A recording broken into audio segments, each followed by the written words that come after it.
Éric Grosso, chargé de mission à la LPO Île-de-France sur les programmes de sciences participatives et l'animation de la base de données Faune Île-de-France. Et je suis également bénévole au niveau du groupe local Vexin-Basse-Seine sur le territoire du Vexin. La LPO France, c'est l'association générale à l'échelle du territoire français, mais aussi à l'international. Et au niveau des délégations, ce sont des structures qui s'occupent de territoires plus petits, en général des régions. Et donc nous, la délégation Île-de-France s'occupe de la région Île-de-France. Le Vexin, c'est un milieu essentiellement dominé par la partie agricole et par des parties boisées, qui ne sont pas des grandes forêts, mais qui sont plutôt des forêts de taille moyenne, on va dire.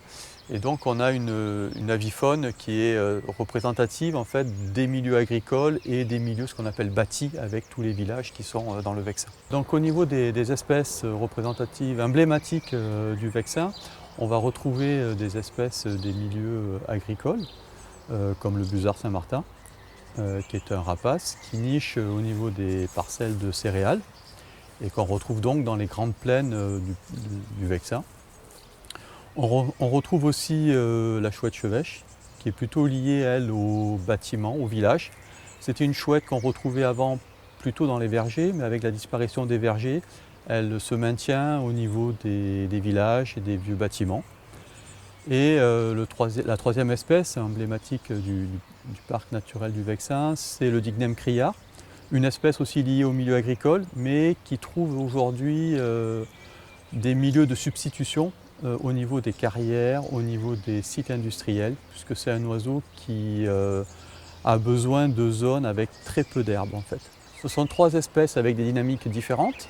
Le busard Saint-Martin, c'est une espèce qui a colonisé les champs, les zones agricoles récemment, dans les années 80. Et donc on a eu une augmentation de la population jusqu'à la fin des années 2000-2010. Et aujourd'hui, on constate plutôt un tassement de la population du busard Saint-Martin dans le Vexin. Pour le Dignum criard, c'est une espèce qui a été en très forte régression sur les 50 dernières années, qui se maintient dans des petits secteurs. On a espéré une phase un peu de recolonisation des zones agricoles, mais c'est vraiment très limité aujourd'hui.